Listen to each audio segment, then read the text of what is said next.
SpaceX যে মঙ্গল গ্রহে একটা আস্ত মানব সভ্যতা গড়ার প্ল্যান করছে, আজ আমরা সেটারই গভীরে যাব।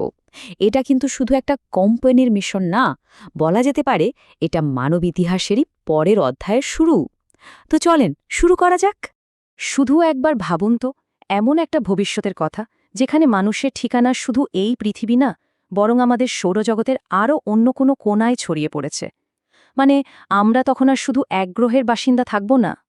যেটা এক সময় শুধু সায়েন্স ফিকশনের গল্পেই শোনা যেত, সেই স্বপ্নটাকেই এখন সত্যি করতে নেমেছেন ইলন মাস্ক আর তার কোম্পানি স্পেসএক্স। স্পেসএক্সের আসল লক্ষ্যটা কিন্তু বেশ অবাক করার মতো। ওরা চায় মানবজাতিকে একটা মাল্টিপ্ল্যানেটরি স্পিসিস বা বহু গ্রহের প্রজাতি বানাতে। আচ্ছা, এর পেছনের ভাবনাটা কি? খুবই সহজ, কিন্তু ভীষণ শক্তিশালী। ধরুন, পৃথিবীতে যদি এমন কোনো বড়সড় বিপর্যয় আসে যেটা আমাদের অস্তিত্বের জন্যই হুমকি, তখন অন্য কোনো গ্রহে আমাদের একটা বসতি থাকলে মানবজাতি কিন্তু টিকে যাবে। সোজা কথায়, এটা আমাদের টিকে থাকার একটা ব্যাকআপ প্ল্যান। আর এই বিশাল স্বপ্নের দিকে প্রথম আর সবচেয়ে জরুরি পদক্ষেপটাই হল আমাদের সৌরজগতের ওই রহস্যময় লাল গ্রহটা, মঙ্গল। তো এত বড় একটা স্বপ্ন সত্যি করতে গেলে তো একটা জাদুর কাঠি লাগবে, তাই না? স্পেসএক্সের সেই জাদুর কাঠিটা আসলে কি? চলেন দেখি কোন টেকনোলজি এই অসম্ভবকে সম্ভব করার পথে এগোচ্ছে।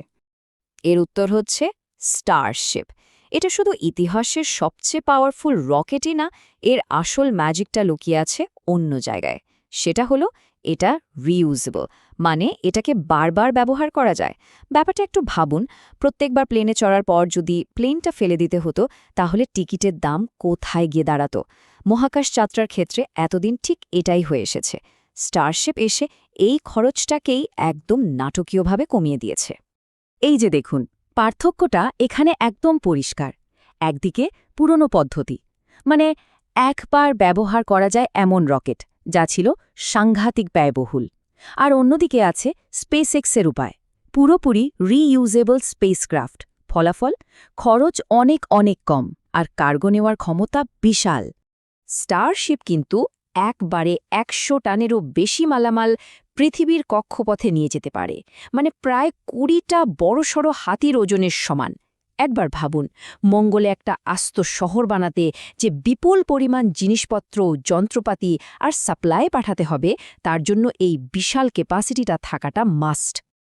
আচ্ছা, বাহন তো রেডি, কিন্তু প্রশ্ন হলো, আমাদের সোলার সিস্টেমে তো আরও অনেক গ্রহ আছে, তাহলে মঙ্গলকেই কেন বেছে নেওয়া হলো? আর সেখানে একটা কলোনি বানানোটা কিভাবে সম্ভব? দেখুন, মঙ্গলকে বেছে নেওয়ার পেছনে কয়েকটা খুব গুরুত্বপূর্ণ কারণ আছে। প্রথমত পানি।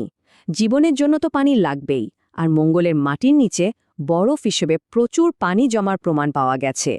দ্বিতীয়ত, এর একটা পাতলা অ্যাটমসফিয়ার বা বায়ুমণ্ডল আছে, যেটা রেডিয়েশন থেকে কিছুটা হলেও বাঁচাবে। আর সবচেয়ে বড় প্লাস পয়েন্ট হল, মঙ্গলের অ্যাটমসফিয়ারে কার্বন ডাইঅক্সাইড ব্যবহার করেই কিন্তু ওখানে রকেটের ফুয়েল আর আমাদের শ্বাস নেওয়ার জন্য অক্সিজেন বানানো সম্ভব।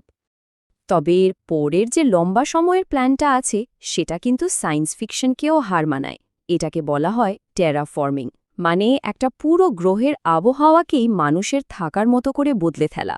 কিভাবে? প্রথমে গ্রিনহাউস গ্যাস ছড়িয়ে গ্রহটাকে গরম করতে হবে, তাতে এর দুই পোলের বরফ গলতে শুরু করবে, আর আস্তে আস্তে মঙ্গলের বায়ুমণ্ডলটাও ঘন হয়ে উঠবে।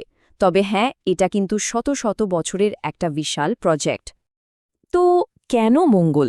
এই আলোচনা তো হলো। এবার আসা যাক কিভাবে এই প্রশ্নে।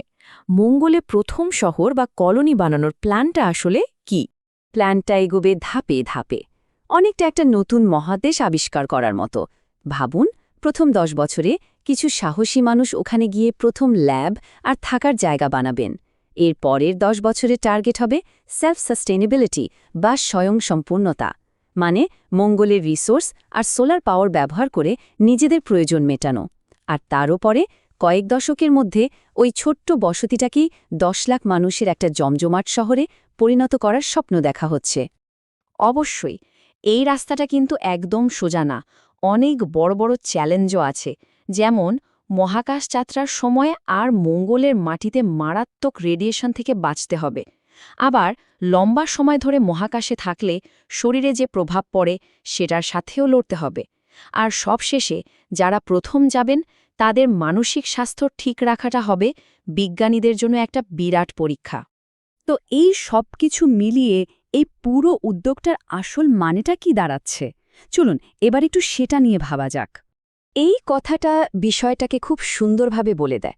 স্পেসএক্স শুধু একটা কোম্পানি না, এটা আসলে মানুষের অদম্য কৌতূহলের একটা আধুনিক রূপ। মানে এই যে অজানাকে জানার চেষ্টা, এটাই তো আমাদের স্বভাব। এই মঙ্গল মিশনটাও আসলে সেই মানব প্রকৃতিরই একটা অংশ। একটা সফল মঙ্গল মিশন মানে কিন্তু মহাবিশ্ব জয়ের পথে মানব ইতিহাসের একটা নতুন চ্যাপ্টার শুরু হওয়া।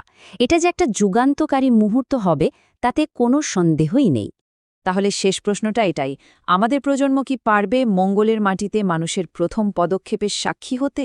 এই অবিশ্বাস্য ভবিষ্যৎটা আমাদের জন্য ঠিক কী নিয়ে অপেক্ষা করছে সেটা হয়তো সময় বলে দেবে।